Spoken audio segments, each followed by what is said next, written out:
Media கிரிக்ஸ் viewers உங்க எல்லாருக்கும் ஒரு பெரிய வணக்கம். எஸ், இன்னைக்கான வீடியோ என்ன அப்படின்னா பாசிபிள் ரீடென்ஷன் பத்தி நம்ம ஆல்ரெடி பேசிக்கிட்டு இருக்கோம். எஸ், சிஎஸ்கேயோட ரீடென்ஷன் வீடியோ போட்டிருந்தேன், நல்ல வரவேற்பு கிடைச்சிருந்தது. அதை இன்னும் நீங்க பார்க்கல அப்படின்னா அதுக்கான லிங்க் டிஸ்கிரிப்ஷன்ல கொடுக்குறேன். இந்த வீடியோ ஃபுல்லா பார்த்துட்டு அந்த வீடியோ போய் பாருங்க. இந்த வீடியோல மும்பை இந்தியன்ஸோட பாசிபிள் ரீடென்ஷன் பத்தி தான் நம்ம பேச போறோம். நிறைய பேருக்கு ஒரு டவுட் இருக்கு ப்ரோ, ஒரு சில பேர் வந்து 4 ரீடென்ஷன் 2 ஆர்டிஎம்னு சொல்றாங்க, ஆனா நீங்க 3 ஆர்டிஎம் அண்ட் 3 ரீடென்ஷன் சொல்றீங்களே, என்ன கணக்கு அது அப்படின்னு சொல்லிட்டு கிரிக்பஸ் என்ன பிரேக் பண்ணியிருந்தாங்க அப்படின்னா டோட்டலா 6, அது வந்து 4 2ஆவும் பிரிக்கலாம் இல்ல 3 3ஆவும் பிரிக்கலாம் அப்படின்னு தான் வந்து சொல்லிக்கிட்டு இருந்தாங்க. எஸ், மேக்ஸிமம் வந்து 3 3ஆ இருக்க சான்சஸ் இருக்குங்கிற மாதிரி தான் சொன்னாங்க. ஓகே, ஸோ அதனால தான் நான் அப்படி சொல்றேன். இன்னும் ஒரு சில பேர் 4 2ன்னு சொல்லுவாங்கன்னு நினைக்கிறேன், ஐ திங்க் ஸோ. ஆனா 6 ரீடென்ஷனுங்க, அவ்வளவுதான் ஆர்டிஎம்மோட எல்லாம் சேர்த்து. ஓகே, ஸோ அது எப்படி பிரிச்சா என்ன, 4 2ஆ பிரிச்சா என்ன, 3 3ஆ பிரிச்சா என்ன. ஓகே, ஸோ ஃபர்ஸ்ட்லி வந்து இப்போ இந்த மும்பை இந்தியன்ஸ்ல யார் யாரெல்லாம் ரீடைன் பண்ண போறாங்கிறத பத்தி பேசிடலாம். அண்ட் இதை தாண்டி இன்னொரு சின்ன விஷயம் என்னன்னா, இந்த மும்பை இந்தியன்ஸ் மாதிரி ஒரு கடப்பார லைனப்ல 6 ரீடென்ஷன் டோட்டலா எடுக்கிறதுங்கிறதுலாம் ரொம்ப டஃப்பான ஒரு விஷயம். எஸ், பாப்போம் அது என்ன அப்படின்னு சொல்லிட்டு. ஃபர்ஸ்ட்லி பாத்துக்கிட்டீங்க அப்படின்னா ஹர்திக் பாண்டியாவை டெஃபினெட்லி ரீடைன் பண்ணிடுவாங்க, அதுல எந்த ஒரு டவுட்டுமே வந்து கிடையாது. போன வருஷம் அவர் ஒரு ட்ரேட்ல எடுத்தாங்க, ஆனா அதுக்கு பின்னாடி அவ்வளோ கான்ட்ரவர்சிஸ் வந்துச்சு அண்ட் அவரும் நல்லா பண்ணல. எஸ், 2 வருஷம் சூப்பரா கேப்டன்சி பண்ணிக்கிட்டு இருந்த ஹர்திக் பாண்டியா மும்பை இந்தியன்ஸுக்கு வந்ததுக்கு அப்புறம் ஒரு மாதிரி வந்து கேப்டன்சி நல்லா பண்ணாம பூ பண்ணப்பட்டார். அண்ட் ரோஹித் சர்மா மாதிரி ஒரு பிளேயர் அங்க இருக்கிறப்போ திடுதிப்புன்னு அந்த கேப்டன்சியை வாங்கி ஹர்திக் பாண்டியா கிட்ட கொடுத்தது நிறைய மும்பை இந்தியன்ஸ் ஃபேன்ஸுக்கு பிடிக்கல. பட் ஆனா ஹர்திக் பாண்டியா அதுக்கப்புறம் இன்டர்நேஷனல் கிரிக்கெட்ல தான் யாருங்கிறத ப்ரூவ் பண்ணிட்டாரு. ஸோ அவரை தான் வந்து ஃபர்ஸ்ட் ரீடைன் பண்ணுவாங்க அண்ட் அவர் தான் இனிமேலும் கேப்டனா கண்டினியூ ஆவார், அதுல எந்த ஒரு மாற்று கருத்து இல்ல. ரீசென்ட் டைம்ஸ்ல ஹர்திக் பாண்டியா வேற சில டீம்ஸுக்கு போறாருங்கிற பேச்சுவார்த்தைகள் எல்லாம் போயிட்டு இருக்கதா ஒரு நியூஸ் வந்துச்சு, ஆனா அது எதுவுமே சான்ஸே கிடையாத ஒரு நியூஸ் தான், வாய்ப்பே இல்ல. ஸோ ஃபர்ஸ்ட் ரீடென்ஷனா வந்து பாத்தீங்க அப்படின்னா நம்மளோட ஹர்திக் பாண்டியா இருப்பாரு. 2வது ரீடென்ஷனா பாத்துக்கிட்டீங்க அப்படின்னா ரோஹித் சர்மா. ப்ரோ, ரோஹித் சர்மா தான் அங்க இருக்க மாட்டாரு அப்படின்னு நீங்க கேட்டீங்கன்னா, எஸ் டெஃபினெட்லி அது ஏதோ ஒரு பேச்சுவார்த்தையா தான் போய்கிட்டு இருக்கு. ஓகே, ஆனா அது இன்னும் கன்ஃபர்மேஷன் வரல. ஸோ அதனால நம்ம இந்த வீடியோல அவர் இருக்காருன்னே வச்சுக்குவோம். ஓகே, ஸோ அதனால அவரை வந்து 2வது ரீடென்ஷனா பண்ணிடுவாங்க.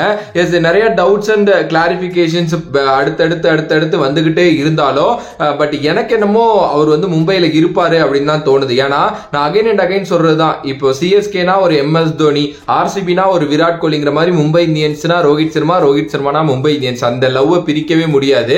எஸ், அவர் வந்து வரலாம் மாட்டாரு, அவர் அங்க இருப்பாரு, அவரை 2வது ரீடைனா பண்ணுவாங்க அப்படிங்கிற மாதிரி எனக்கு ரொம்ப சாலிடா வந்து பாத்தீங்க அப்படின்னா தோணுது. ஓகே, அதுக்கு அடுத்தபடியா வந்து 3வது ரீடென்ஷன் அப்படின்னு போறப்போ ஜஸ்பிரீத் பும்ரா. எஸ், ஜஸ்பிரீத் பும்ரா டெஃபினெட்லி ஒரு சூப்பரான ஒரு ரீடென்ஷன் ஆப்ஷன், அதுல எந்த ஒரு டவுட்டுமே கிடையாது.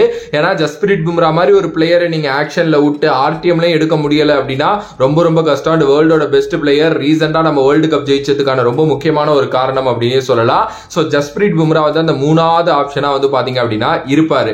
அதுக்கு அடுத்தபடியா coming to the RTM side, அதுல வந்து பாத்தீங்கன்னா சூரியகுமார் யாதவ். எஸ், அவரை ஒன்னு ரீடைனும் பண்ணலாம் இல்ல விட்டு ஆர்டிஎம்லயும் எடுக்கலாம். இன்கேஸ் ரோஹித் வந்து இல்லங்க நான் போதும் ஐபிஎல்ல இருந்து நான் போய்க்கிறேன் அப்படின்னு சொன்னா ஸ்ட்ரெயிட்டா சூர்யா வந்து முன்னாடியே ரீடைன் ஆயிருவாரு. ஓகே, ஆனா அவங்க 3 பேர் இருக்கிறதுனால தான் நான் சூர்யா வந்து பாத்தீங்க அப்படின்னா அந்த ஆர்டிஎம்லயே வச்சிருக்கேன். என்னோட இது வரைக்கும் 6 ரீடென்ஷன், அது எப்படி பண்ணா என்ன. So Surya one of the ரீடென்ஷனா இருப்பாரு. 360 பிளேயர், அதுல எந்த ஒரு மாற்று கருத்தும் இல்ல. அண்ட் வேர்ல்டோட best all round T20 player. And இதை தாண்டி வந்து மேக்ஸிமம் ஒரு வைஸ் கேப்டனா கூட ட்ரை பண்றதுக்கு நிறைய சான்சஸ் இருக்கு மும்பை இந்தியன்ஸ்ல. அண்ட் இவரை சமாளிக்கிறதெல்லாம் கஷ்டங்க பவுலர்ஸ், அதுல வந்து நான் சொல்லிதான் உங்களுக்கு தெரியணும்னு இல்ல. அண்ட் ரீசென்ட் டைம்ஸ்ல இந்தியன் டீமை லீட் பண்ண ஆரம்பிச்சிருக்காரு அப்படிங்கிறதுனால இவரோட வேல்யூ இன்னமும் அதிகமாயிருக்கு அப்படின்னு தான் நான் சொல்லுவேன். சோ அவரை மேக்ஸிமம் ரீடைன் பண்ணலாம் இல்ல விட்டு ஆர்டிஎம்லையும் ட்ரை பண்ணலாம். ஆனா அவர் ஆக்ஷன் குள்ள எல்லாம் வந்துட்டாரு அப்படின்னா சாலிடா 15-16 கோடி போயிருவாருங்கிறதுல எந்த ஒரு டவுட்டுமே கிடையாது. அண்ட் இப்போ ஆர்டிஎம் பண்றதுலயும் ஒரு டஃப்பான விஷயம் என்ன அப்படின்னா, இப்ப சூரியகுமார் யாதவுக்கு இவ்வளவுதான் பட்ஜெட் நம்ம போட்டு வச்சுட்டு உட்கார்ந்து இருக்கிறப்போ அது எக்ஸஸ் ஆகி போயிட்டாருன்னு வைங்களேன், ஏன்டா இவரை ரிலீஸ் பண்ணோங்கிற அந்த எண்ணமும் வந்துடும். ஸோ ஆர்டிஎம் வந்து ஒரு சில நேரங்களில் டேஞ்சரஸான ஒரு விஷயமாகவும் அது இருக்கிறதுக்கு நிறைய சான்சஸ் இருக்கு.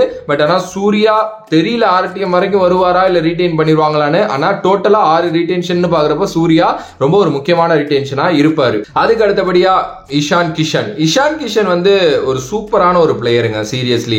ஆனால் அவருக்கான அந்த வேல்யூவை வந்து பார்த்தீங்க அப்படின்னா யாருமே பொருட்படுத்த மாட்டேங்கிறாங்க. ஏன்னா அவர் 200 அடிக்கிறாரு அண்ட் அவர் ஐபிஎல்லும் நல்லா பெர்ஃபார்ம் பண்றாரு அண்ட் எல்லாமே பண்ணிக்கிட்டு இருக்காரு அவரு. ஆனா நீங்க ஓவராலா வந்து அவர் ஒரு பெரிய பிளேயராகவே யாருமே கன்சிடர் பண்ண மாட்டேங்கிறாங்கிறது எனக்கு ரொம்ப சீரியஸ்லி கஷ்டமா இருக்கு அப்படின்னு தான் நான் சொல்லுவேன். பட் எனக்கு தெரிஞ்சு வரப்போற ஐபிஎல் அவருக்கு ரொம்ப இம்பார்ட்டன்டான ஒரு IPL. ஏன்னா அவர் வந்து இந்தியன் டீம் வந்து இது ரேடார்லயே இல்லாம போயிட்டாரு. டொமஸ்டிக்லாம் ஆட போறாருன்னு நம்ம கேள்விப்படுறோம். திருப்பி அந்த இந்தியன் டீமை இது பண்ணிட்டு உள்ள வரணும் அப்படின்னா எனக்கு தெரிஞ்சு இவர் வந்து கண்டிப்பா இதுக்கப்புறம் டொமஸ்டிக் கிரிக்கெட் IPL எல்லாமே நல்லா விளையாட்டு தான் ஆகணும். அண்ட் மேக்சிமம் மும்பை இந்தியன்ஸ் அவரை RTM பண்ண ட்ரை பண்ணுவாங்க. அண்ட் அகைன் நான் சொன்னதுதான், நீங்க RTM வரைக்கும்னா அவரை கொண்டு போறீங்கன்னா அவர் எங்கேயோ போயிடுவாரு. பிரைஸ் அமௌண்ட் முடிஞ்சாதான் எடுக்கலாம், இல்ல என்ன நடக்க போகுது அப்படிங்கிறது தெரியல. ஸோ ஆனா இந்த 6 ரீடென்ஷன் ஆப்ஷன் எடுத்தா இவரும் ஒரு ரீடென்ஷனா இருப்பாருங்கிறதுல மாற்று கருத்தே கிடையாது. அதுக்கு அடுத்தபடியா திலக் வர்மா, மேக்சிமம் திலக் வர்மாவை RTMல ட்ரை பண்ணலாம். போவாரு, ஓரளவுக்கு டீசென்டான அமௌண்ட் தான் போவாரு. பட் ஒரு 6-7 கோடி போனா கூட அவர் வந்து திருப்பி மும்பை இந்தியன்ஸ் எடுத்து வச்சுப்பாங்கன்னு தான் நினைக்கிறேன். திலக் வர்மாவையும் இந்தியன் டீம்ல ரீசெண்டா ட்ரை பண்ணிட்டு இருந்தாங்க. அண்ட் அதுக்கப்புறம் என்ன ஆனிச்சுன்னே தெரியல. அவரையும் வந்து பாத்தீங்கன்னா நம்ம பார்க்கவே முடியல. ஆனா திலக் வர்மா ஒரு சரியான டேலண்ட்டுங்க, சூப்பரான டேலண்ட். ஏன்னா ரீசெண்ட் டைம்ஸ்ல அவரோட பழைய வீடியோஸ்லாம் நான் பார்த்துட்டு இருந்தேன். அண்ட் அந்த ஹைதராபாத் ஒரு லீக்லாம் நடந்துச்சு, அதுல எல்லாம் ஆடிக்கிட்டு இருந்தாரு. என்ன மாதிரி பிளேயருங்க திலக் வர்மா. எஸ், அவரை வந்து மும்பை எப்படி கிராப் பண்ணி தூக்குனாங்கன்னே தெரியல. அவங்களோட ஸ்கவுட்டிங் டீம் தான். அண்ட் அங்கேருந்து அவர் நல்லா விளையாண்டு இந்தியாவுக்கும் நல்லா பெர்ஃபார்ம் பண்ணிட்டு இருக்காரு. ரீசெண்டா ஏதோ இன்ஜூரி வேற ஆயிருந்துச்சு அப்படின்னு நினைக்கிறேன். ஆனா இப்ப மறுபடியும் இந்தியன் டீமோட ரேடாரை விட்டு வெளில போயிட்டாரு. அகைன் அந்த இடத்தையெல்லாம் பிடிக்கணும் அப்படின்னா தொடர்ந்து நல்லா பெர்ஃபார்ம் பண்ணி தான் ஆகணும். அண்ட் என்னை பொறுத்த வரைக்கும் அவர் வந்து அந்த நம்பர் 4 ஸ்லாட்ல சூப்பரான ஒரு பிளேயர் அப்படின்னு நான் சொல்லுவேன். மும்பை இந்தியன்ஸ் முடிஞ்ச அளவுக்கு அவரையும் வந்து திருப்பி எடுக்கிறதுக்கு ட்ரை பண்ணுவாங்க.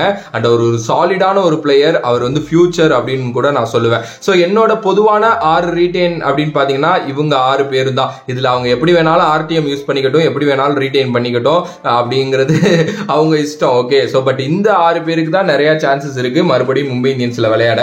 ஒரு கடப்பார லைன் அப் மும்பை இந்தியன்ஸ் அப்படிங்கறத அகைன் அண்ட் அகைன் அவங்க காமிச்சுக்கிட்டே இருக்காங்க. இந்த மாதிரி பிளேயர்ஸ் நீங்க பாருங்க, இந்த மாதிரி பிளேயர்ஸ் ரீடைனே பண்றாங்க அப்படின்னா அது என்ன மாதிரி ஒரு கோர் டீம் வச்சிருக்கோம் அப்படின்னு நினைச்சு பாருங்க. பட் அங்க ஒரு சில விஷயங்கள் சரியில்லை, அதை சரி பண்ணாங்கன்னா மேபி மறுபடியும் ஒரு 6வது முறையா சாம்பியன்ஸ் ஆகிறதுக்கு நிறைய சான்சஸ் இருக்கு. நிறைய மும்பை ஃபேன்ஸ் வந்து எக்ஸ்பெக்ட் பண்ண ரீடென்ஷன் இதுவா தான் இருக்கும். அண்ட் மேபி வேற மாதிரி ரீடென்ஷன் ஆப்ஷன்ஸ் கொடுத்தாங்கன்னா இது உடையறதுக்கு நிறைய சான்சஸ் இருக்கு. உங்களோட கருத்து மும்பை இந்தியன்ஸ்ல எப்படி இருக்கு? எஸ், 6 ரீடென்ஷனா நீங்க யாரை சொல்லுவீங்க அப்படின்ட்டு கமெண்ட் பாக்ஸ்ல கமெண்ட் பண்ணுங்க. நான் சொன்ன பிளேயர்ஸ் தாண்டி வேற யாரையாவது ரீடைன் பண்ணணுமா அப்படிங்கறதையும் கமெண்ட் பாக்ஸ்ல கமெண்ட் பண்ணுங்க. இந்த வீடியோ கண்டிப்பா உங்களுக்கு பிடிச்சிருக்கும் அப்படின்னு நான் நம்புறேன். பிடிச்சிருந்துச்சு அப்படின்னா ஒன்றும் பண்ண வேணாம், லைக், ஷேர், சப்ஸ்கிரைப் இதை மட்டும் பண்ணிட்டு தொடர்ந்து நம்மளோட வீடியோஸ் வரும், அதை பார்த்து என்ஜாய் பண்ணுங்க. அண்ட் வீடியோ வந்து ஃபர்ஸ்ட்லேயே 2xல வச்சு பாருங்க, உங்களுக்கு ரொம்ப பிடிக்கும். எஸ், சாலிடா இந்த வீடியோ எனக்கு பிடிச்ச வீடியோவாவே அமைது அப்படின்னு சொல்லி இந்த வீடியோ முடிக்கிறேன். வேறொரு வீடியோல வேறொரு கான்செப்ட்ல வந்து உங்களை சந்திக்க முடியும். உங்களிடம் விடைபெறுவது Vijay Mani. Love you all, stay safe மக்களே.